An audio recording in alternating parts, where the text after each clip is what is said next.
Je vois les archétypes. Je vois les symboles à l'œuvre dans nos vies. Je vois les perles d'inspiration à notre portée. Je vois les sagesses que nous oublions. Je vois l'émerveillement prêt à enchanter nos quotidiens. Je suis la conteuse, celle qui raconte les contes, celle qui raconte les mythes, celle qui vous transmet des clés pour écrire consciemment votre histoire et nourrir par votre chemin notre humanité. Ce podcast n'est pas à consommer, il est à recevoir. C'est un espace de métamorphose, votre métamorphose. Bienvenue à celle, bienvenue à celui qui franchit les portes du seuil.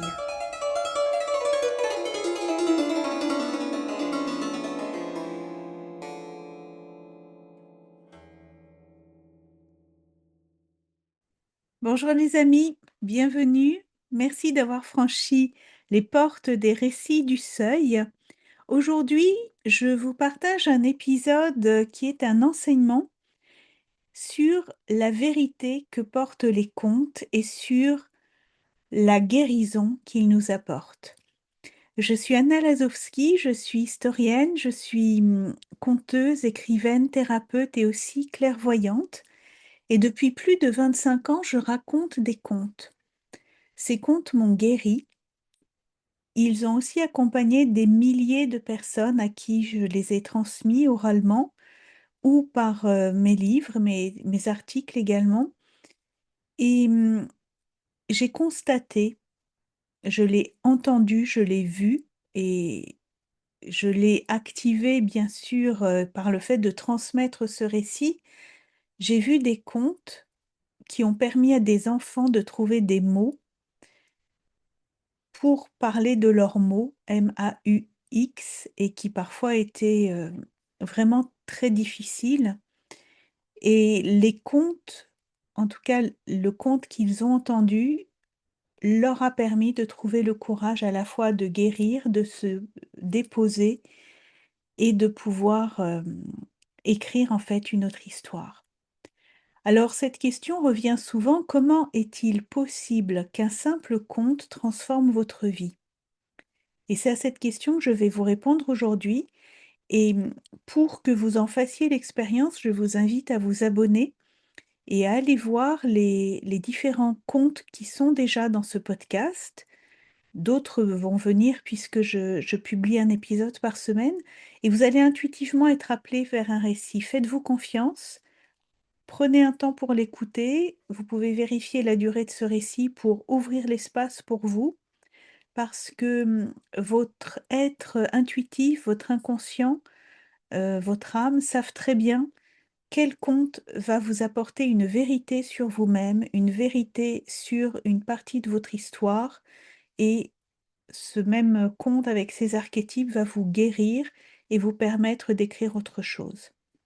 Alors, pour commencer mon propos, qu'est-ce que c'est qu'un conte déjà? Dans la définition humaine de ce que c'est qu'un conte par rapport à une fable, par rapport à une légende, par rapport à un mythe, par rapport à un roman ou un poème, eh bien un conte, déjà, c'est un récit oral. C'est un récit qui est apparu oralement et qui n'a pas d'auteur connu. Et ça, c'est la première magie, la première énigme des contes, puisque imaginez cette information qui est une information historique et anthropologique, je n'invente rien. Et d'ailleurs, j'ai étudié les sources en tant qu'historienne. Les contes n'ont pas d'auteur connu et pourtant, ils apparaissent sur tous les continents avec une spécificité pour le continent australien qui comporte d'autres types de récits. Mais sur la majorité des continents et donc des différents pays avec des géographies différentes, des langues différentes, des ethnies différentes, des représentations du monde différentes, eh bien, on trouve les mêmes Cendrillon, Blanche-Neige, euh, Petit Pousset, des contes qui sont initiatiques. Et ces contes-là, vous les avez entendus parce qu'ils ont continué à vivre dans nos sociétés, d'abord par des collecteurs, c'est-à-dire des personnes qui étaient la plupart du temps des hommes, puisque on est sur des époques du XVIe, du XVIIe, XVIIIe, puis XIXe siècle, où les collectages ont commencé à prendre de l'ampleur, et c'était essentiellement les hommes qui travaillaient et qui œuvraient civilement dans la société. Donc ce sont des hommes qui les ont collectés, et ça a une importance parce qu'ils ont modifié ces récits initiatiques. Là, je vous parle vraiment des contes initiatiques, qui sont des récits brefs, qui viennent de l'oralité avec une énigme quant à qui les a inventés. Dans un autre épisode, je détaillerai sur ce qui a inventé les contes.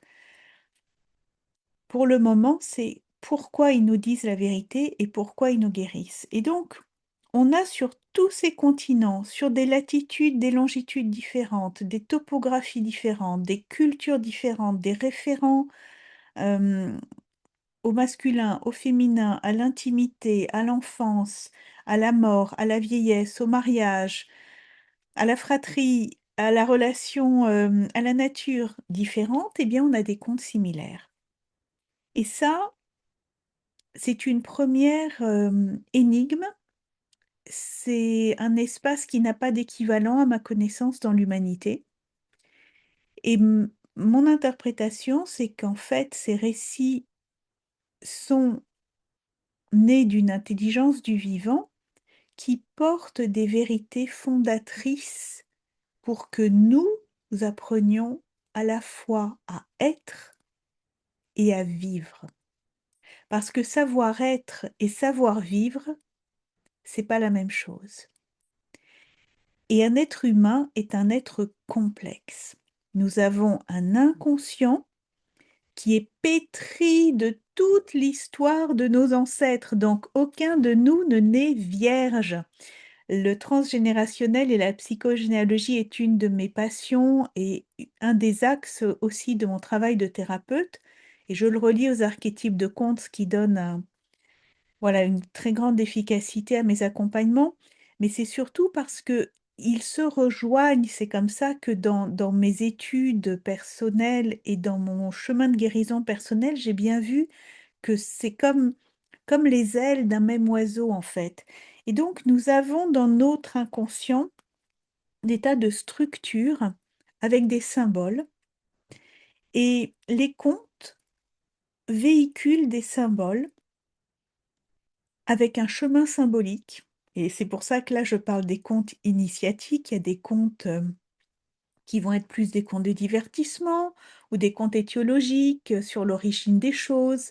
Les légendes, c'est des récits qui sont aussi de l'oralité, mais qui racontent souvent avec un ancrage réel.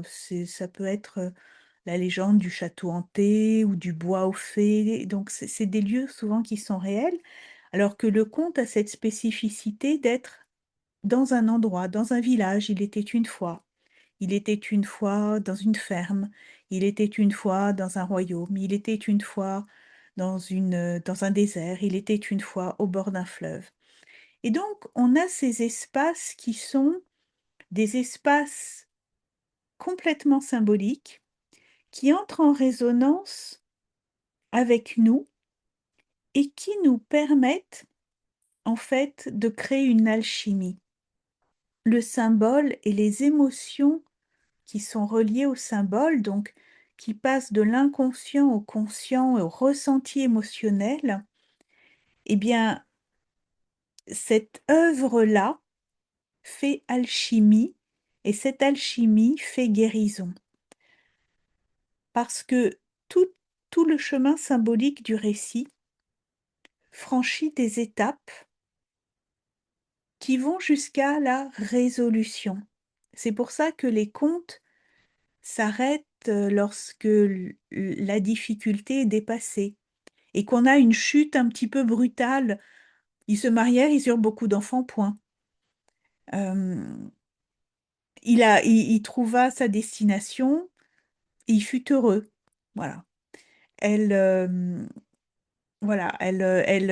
regagna sa place, elle aboutit dans son rêve et l'histoire s'arrête parce que chaque histoire, chaque conte a pour objet de nous apprendre à savoir être et savoir être, c'est passer des seuils. C'est pour cela que mon podcast s'appelle Les récits du seuil. Nous passons des seuils constamment. C'est pour ça qu'être humain est complexe, être et savoir être est complexe parce que nous passons notre temps à grandir, à évoluer, à mourir, à une version de nous-mêmes, à réaliser qu'on a ce rêve et puis un autre, et puis lorsqu'on le franchit, on en a un nouveau qui vient, parce qu'on a des interactions sociales, parce que notre corps change constamment et qu'on a des rites de passage qui sont oubliés dans la société contemporaine et pourtant on en a besoin. Et les contes initiatiques étaient des rites de passage pour les garçons comme pour les filles, pour devenir un homme et une femme, avec un savoir-être, avec une conscience, avec une capacité à traverser l'adversité, avec une capacité à faire alliance avec le vivant. Et ça, c'est la grande partie du conte qui est le savoir-vivre. Le savoir-vivre, c'est savoir vivre avec tous les plans du vivant. Et c'est là que le génie pour moi des contes et ce qui fait que depuis toute ma vie, j'aime les contes. Le premier conte que j'ai raconté a été enregistré par mon père. J'avais 4 ans et je racontais déjà un conte du féminin sacré qui s'appelait Vassilissa, qu'on avait dû me raconter dans ma famille. Je viens d'Europe de l'Est. À l'époque, je parlais même pas français. Je l'ai raconté dans ma langue maternelle, le polonais. Et ce conte a construit toute ma vie. Après, j'ai passé des années à l'étudier. Et c'est un conte majeur du féminin sacré et qui n'a pas d'origine connue et qui a aidé des millions et des millions de femmes à savoir retrouver leur intuition et leur flamme intérieure. Donc, savoir être et savoir vivre, c'est savoir vivre avec le vivant. Et dans ce vivant, les contes nous racontent qu'il y a des plans subtils. Il n'y a pas que l'être humain, il y a toutes les alliances que nous faisons avec le vivant qui nous est décrit, avec le monde perceptible, mais pas toujours visible, qui est le monde des animaux qui peuvent communiquer avec nous, le monde des différents êtres qui vivent sur différents plans, les fées, les géants, euh, les... Voilà, tous les êtres des contes merveilleux qui portent la magie de la vie et qui nous soutiennent, qu'on croit ou pas au non visible, on sait qu'il y a quand même des coups de pouce dans la vie qui sont extraordinaires. On sent bien que lorsqu'on est dans une épreuve et qu'on prend le temps de s'aligner, qu'on prend le temps de vraiment désactiver certains scénarios de drame ou certains scénarios de répétition transgénérationnelle, il arrive une grâce, il arrive une synchronicité, il arrive une magie. Et ça, les contes le racontent depuis le début de l'humanité. Et ils ont enseigné à tous nos ancêtres, à savoir se relier avec le monde du vivant, le monde subtil, et c'est aussi le monde de la nature. La nature est un être vivant dans les contes. L'arbre est vivant, la fleur est vivante, l'abeille est vivante, au sens d'un être qui est présent au monde. La nature n'est pas une fonction, la nature n'est pas un environnement, elle participe à la vie et nous participons à elle par notre attitude. Donc la sagesse des contes initiatiques est extrêmement ancienne. Voyez, par exemple, là me vient l'exemple de Cendrillon. Cendrillon qui a été que vous connaissez peut-être, sans doute par les versions de Disney ou d'autres versions qui ont modifié la structure symbolique originelle, dans le sens où c'est des histoires qui ont été très moralisées, qui ont perdu, voilà, une puissance symbolique. En tout cas, souvent on montre qu'elle, voilà, il y a les petits oiseaux qui viennent l'aider et puis, la souris qui lui tient le fil pour qu'elle fasse sa couture. Il y a un côté un petit peu niais dans ce qu'on connaît de Cendrillon, alors que Cendrillon est un des contes les plus puissants du féminin, de l'initiation à ce que c'est qu'être une femme, et que dans des versions collectées, et il y en a des milliers. Quand je vous parle de présence partout dans le monde, ce sont des milliers de contes. C'est pas un ou 2, c'est des milliers. Il y a des collectages de 1 300 versions, sur, sur Cendrillon. Eh bien, on a toujours la même structure symbolique. Dites-moi d'ailleurs si vous avez envie que je vous raconte, par exemple, une version chinoise, une version vietnamienne et puis une version espagnole, par exemple, ou voilà, je peux aussi vous faire des propositions de cette nature pour vous éveiller à cet espace symbolique qui est en nous, puisqu'on le porte par nos ancêtres et qui nous parle pour apprendre à être au monde. Et donc Cendrillon, par exemple, se relie bien sûr, aux oiseaux, aux animaux qui sont en présence dans le territoire où elle est racontée, mais c'est pas une niaiserie, c'est parce qu'elle est en train de se déposer dans le deuil de sa mère, qui est le tout début de l'histoire, qui généralement est un peu, mis de côté dans les versions contemporaines, et en fait elle est couverte de cendres, elle est dans la cendre, c'est le symbole du deuil, comme les Amérindiens se mettaient de la cendre pour manifester leur douleur. Eh bien, elle est complètement seule puisqu'elle est dans un contexte familial qu'on pourrait dire pathologique, dysfonctionnel, en tout cas, voilà. Elle est dans un contexte difficile émotionnellement, donc elle est seule et elle découvre en fait des alliés. Et le premier allié, souvent, c'est l'arbre sur lequel, qui pousse sur la tombe de sa mère, ou l'arbre dans lequel les cendres de sa mère ont été déposées, ou le puits près duquel les cendres de sa mère ont été déposées en fonction des versions, et en allant se recueillir, en se déposant dans sa solitude et dans son besoin d'être accompagnée, arrivent des alliés. L'oiseau, la souris, d'autres différents types d'animaux, et puis le non visible, la bonne fée, la marraine ou l'âme de la mer qui lui parle. Et ça, c'est des moments que l'on vit. On vit quand on est vraiment dans le dénuement, dans notre vérité, on reçoit la grâce du vivant qui est autour de nous. Et c'est cette vérité-là que portent les contes, indépendamment de l'éthique qu'ils portent, c'est-à-dire de l'art d'être en relation avec les autres, dans un espace du cœur, dans un espace qui n'est pas la destruction et la cupidité à l'égard du vivant, mais qui est l'endroit où je traverse les épreuves en restant dans une éthique cohérente avec moi-même. Donc, voilà pourquoi ils sont une nourriture pour notre être depuis le tout début de l'humanité.